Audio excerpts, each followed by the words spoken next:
Good morning, everyone. Welcome back to another Wake Up with YPN.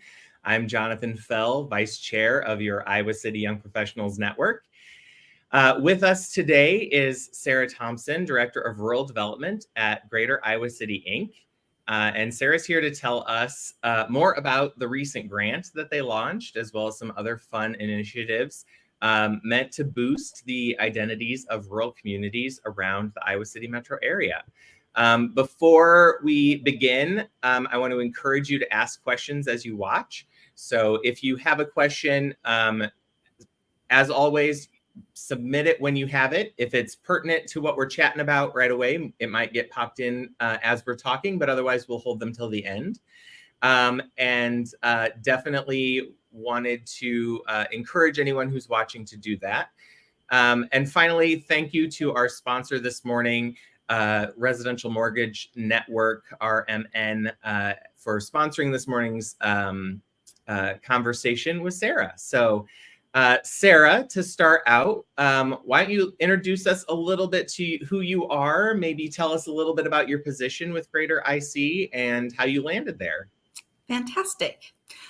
So my name is Sarah Thompson. I am the Director of Rural Development for Greater Iowa City, Inc. I was originally hired by ICAD, the Iowa City Area Development Group, and ICAD merged with the Chamber a year ago. And so now we are Greater Iowa City, Inc. Prior to coming to Greater Iowa City, I had done work in a lot of rural communities in their downtown districts. I had also worked as an economic development professional in Hamilton County. And then in 2018, I kind of went off on my own and had my own consulting business called Rural Revitalization LLC. And then 2020 happened. So that was kind of fun. I could just sit at home and do nothing for a little while. And anyway, things were kind of starting to open back up. And this position became available in Iowa City. And I applied for it, and it seemed kind of perfect for me. So the county had sat down with ICAD and kind of talked about what are some of the needs in Johnson County. They had a specialist come and they did a strategic plan that said, you could use more help in the rural areas. And so together they created this rural position, and I'm the first person who's had it, and I'm really enjoying it. Awesome. Well, thank you. And so for those of our maybe viewers who are not quite as familiar, since the merger or just in general, could you give us a 20,000 foot overview of what Greater IC is all about and what they do as well? I can try. So okay. We have a lot of different people doing different things. So like I said, before it was Iowa City Area Development, and then it was also the Chamber merged. But once we merged together, we actually kind of became a completely different entity. We rolled in another entity called Better Together 2030, yes, which came about during 2020, actually, and realized that there was a lot of duplication of efforts in certain areas. And so it just made sense for us all to kind of be working the same direction and the same way. So they hired Nancy Bird, and we've got new staff. We've got some staff who are, come in and out. And we do like ribbon cuttings and networking events. I do the rural stuff. We have Austin, who is working in kind of your general economic development, KPI kind of things. And we have an advocacy person. We just have a lot of people working a lot of different areas of economic development and chamber. Yeah, absolutely. Making sure this place, this town that some of us anyway have been here or consider ourselves towny, keeping it what we love and helping it grow into something that we didn't even know we wanted it to be, right? Exactly, yeah. So today, specifically, you're here to talk to us about a new grant initiative, but also another project that you're starting. So why don't I just kind of open it up to you to tell us a little bit about the project you're starting, and then we'll get into the grant initiative and all that good stuff. Great.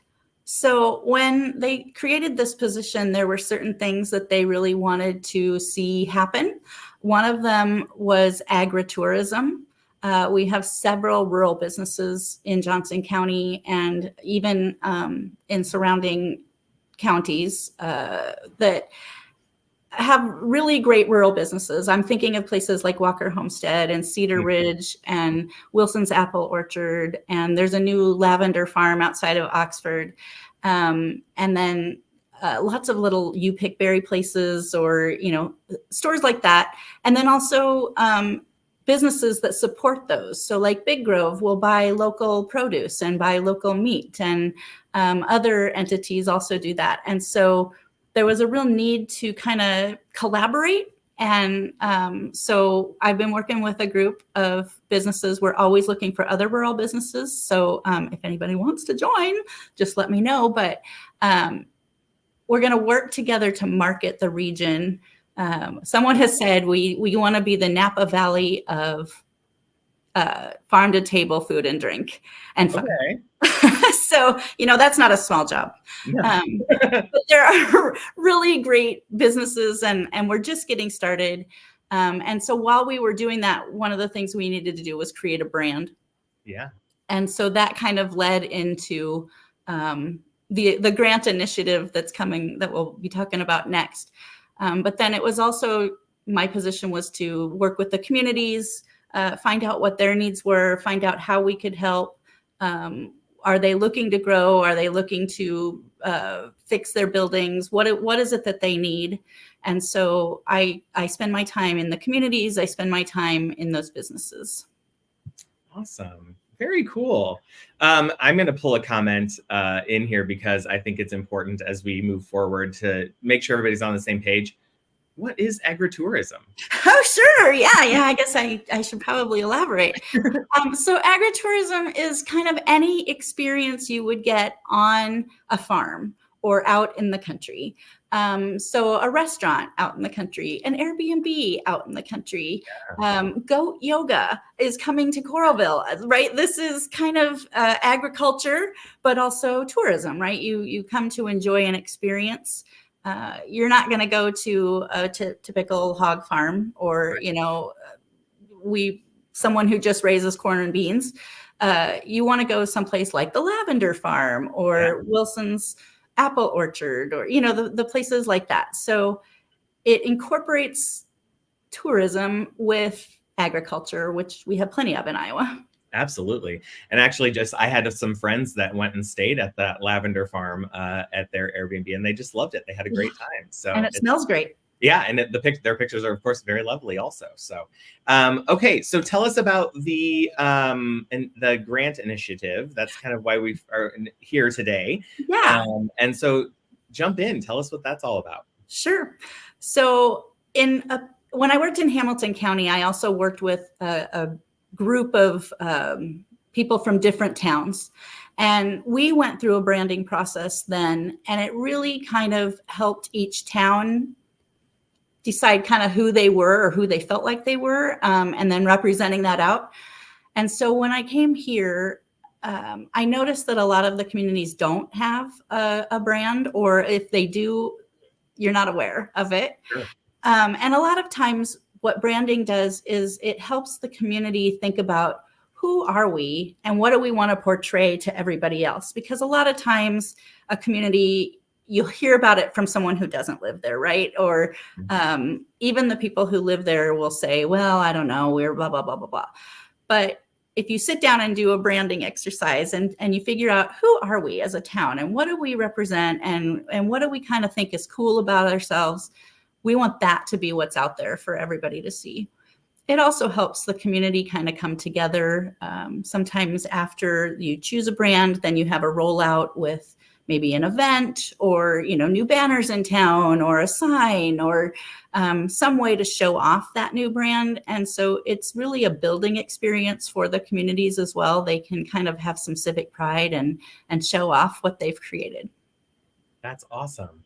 So this is funded by Johnson County, aimed at uplifting rural communities and the way that they're perceived in Johnson County. So could you talk to us maybe a little bit about what towns are eligible for the grant and what they receive for the grant? Sure. So the agritourism group also is receiving a grant for their branding efforts. And then the rural communities are any of the communities that aren't part of the metro.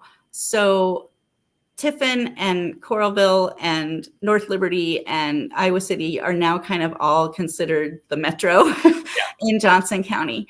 So we're looking at towns like Lone Tree and Hills and Swisher and Oxford and Shoeyville, Solon. I don't know if they need a brand, but we're here for them if they are want to do anything like that. But then there's also like Cosgrove and Morse and places like that. And if they want to band together and do some sort of branding, that's fine. One of the requirements of the grant is that you have a city official that's also part of the branding process. Oh, sure. And so they would have to choose like who their city official would be, because I don't know that they're not incorporated, so they probably don't have a city council, but city representative would work. Okay. And so there are two categories for the grant program. Is that correct? Correct. So you apply first for up to $1,500, and you will work with our design specialist, and that just covers like the colors, the fonts, the logo, the tagline, the deliverables. Sure. And then we know that you're going to want to use that brand in a new way, and so we want to offer some money to help with banners or signs or wayfinding signage, or however you want to celebrate this new brand. And so you can apply for another $3,500. That is matching. So you don't have to apply for the full $3,500 if you don't want to spend an additional $3,500. But really, if you can spend $7,000, you can get some good traction, banners, and maybe a sign outside of town, that kind of thing. Excellent. Okay. So share with us maybe a little bit about your role in this project within this. Do you help with the branding process or the selection process? Other possible layers of the process? Right. Well, so this is kind of my brainchild. I came up with the idea for the grant. I went to the county and said, would you give me some money for this? And they generously did. And so it is me and it was two people here at Greater Iowa City that were going to help me review the grants. Unfortunately, we lost one of them to the university. The university keeps taking our great workers. So it'll be me and at least one other person going through the grants. And then they'll be awarded in September, where we don't know that we're going to get everybody all the money assigned out this year. So we'll open another round maybe after Christmas. If all the money is not spent out, we want to spend out all the money this year if we can. Sure. And so, it's mostly a matter of figuring out what you want to do and then contacting me. We'll let you know. And then I work with the developer or the designer as well. And then I'll come to any meetings in the communities and just keep everybody kind of on track. Nice. Well, that kind of plays into my kind of next question. And then one more comment that we have. If a community is interested, what does that process look like? And how many cities have applied so far? If you don't mind letting us know. Yeah. So, well, the agritourism group has applied, and then I have one other committee that I'm assuming is going to apply. We haven't gotten the grant in yet, but I know that Swisher is working on doing some grant stuff. So I'm hoping that they'll be the first ones. And yeah, so there's still plenty of opportunity for the rural communities to jump in. Okay. And do they have a deadline to submit? Well, we put the first deadline as August 31st. And so that should get us to, and then we'll probably, like I said, if we don't get 3 this time, we will put it out again after Christmas. Sure. Okay. Excellent. So as we sort of wrap up here, where can our viewers go to learn more specifics about the grant or action items that they may want to take related to it? Sure. I'm just going to send everybody straight to greateriowacity.com.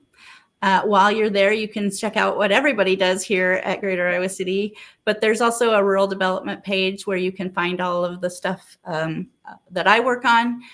You can sign up for my newsletter, which is called Field Notes. It comes out once a month. It gives an update on what the communities are doing, and then also any kind of grant resources or other things you can check out.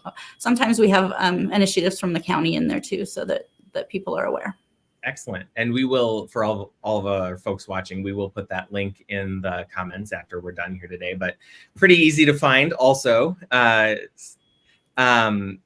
One last question, anything that we missed today that might be important for our Realtor members? I don't know that we missed anything. However, I will suggest, if you want to move to a rural community, they're always looking for new people over there. And then also, we really appreciate you highlighting what we're doing here. So thank you very much. Absolutely. Well, Sarah, thank you so much for joining us today. We have some just great thank yous coming in from some folks that are watching. And like I said, we'll post those links. But thank you so much, Sarah. We really appreciate your time today. Thank you. Thanks.